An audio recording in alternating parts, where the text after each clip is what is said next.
All right, let's talk. Let's change gears. Twitter. Like, it feels like during the pandemic, Twitter got kind of awesome. I was always on Twitter, but I just like share links to articles and stuff. And then during the pandemic, I was like, well, I guess this is how you hang out now.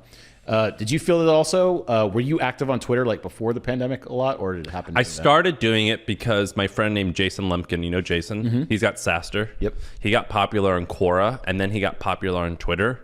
And I did a meetup with him, and he told me it was awesome. And so I started doing it before maybe 1 year before the pandemic, maybe 2 years before, I forget exactly. And I started going hard on it, and I got so much value from it. Our friend Jack, he probably makes $2 or $3 million a year selling his course, all from Twitter.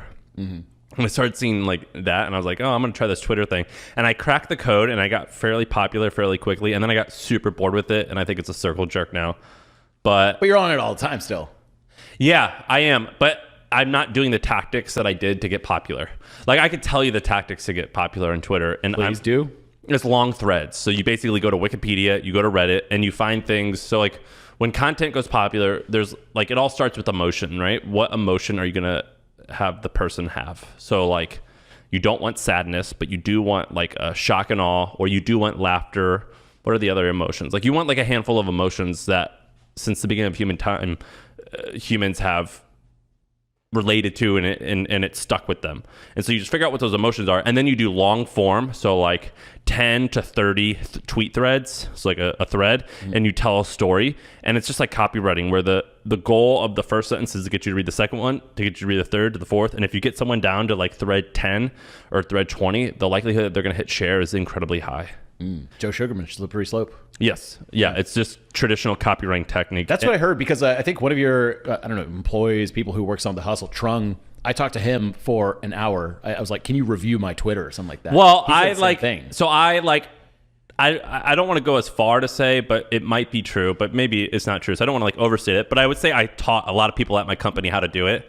And many of them learned how to do it and are now way better than I am. They surpassed you. They surpassed me, which I'm cool with. That makes me proud. So Trung is better than me. You're richer, so that's cool. Yeah, Trung is better than me. Sean is like a god on Twitter, like 150,000. And like, again, I don't want to. It could be like a lot of people discovered this at the same time, or it could be that they saw me doing it. I don't know, but a lot of people are now doing a lot of the stuff that I noticed worked, that I was testing. It definitely will continue to work. It still works. I just find it to be annoying at this point because I already figured it out. You know what I mean? Like, once you figure out how to do something, you're like, all right, I'm not excited.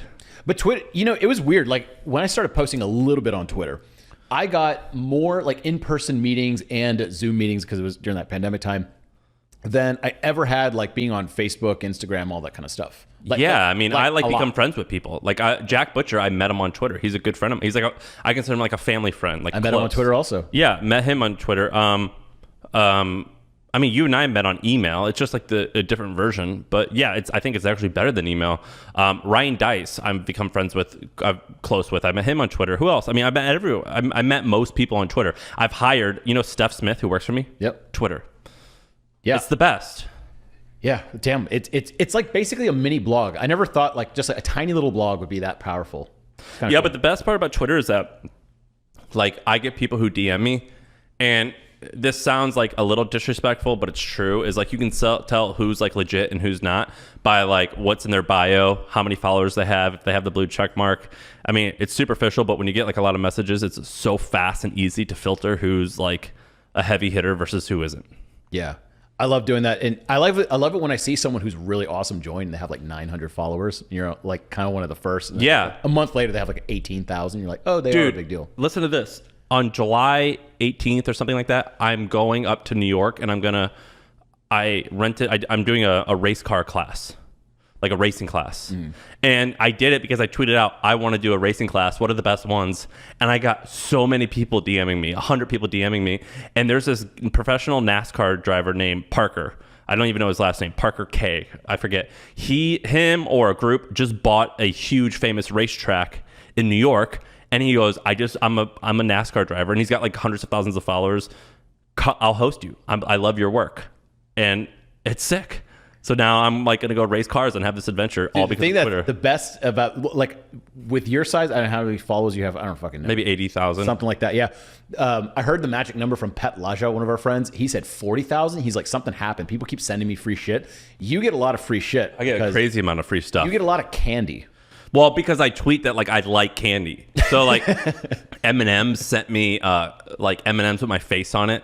Coca-Cola, I tweeted that I love Diet Coke. They sent me the these beta flavors, like the test flavors that they're trying out.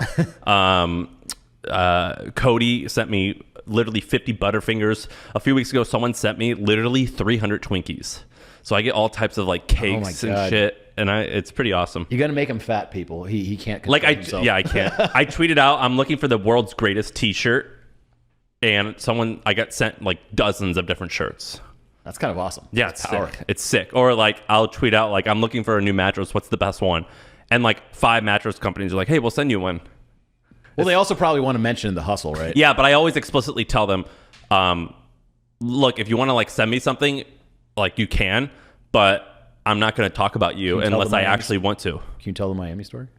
Yeah. So in Miami, we went the other day, and a guy was like, hey, do you want to come to the Floyd Mayweather fight? Like, I'm working on it, and I have like the best seats. You can have them. And I go, great, sounds good. I would love if you, and he goes, yeah, it's a, you're friends of a friend. I know who you are. I would love to host you. I said, great. And then like the day before the fight, he was like, all right, I can give you the info on the tickets, but like, are you going to mention us in the hustle or on Twitter? And I go, no, I'm not going to. And he goes, I said, I don't want the tickets just because you even brought it up. I'm out. And yeah, we didn't go. And I had planned on going. But yeah, if people like say something like that, I automatically say, I don't want it. Keep it. Dude, lesson learned. Send Sam free stuff and don't ask for anything. Yeah, and I mentioned it a lot of times. Like I'll mention it a lot of times, but if you ask me to, it's an automatic no. Yeah. Okay. Yeah. It's kind of gross. You're expecting something.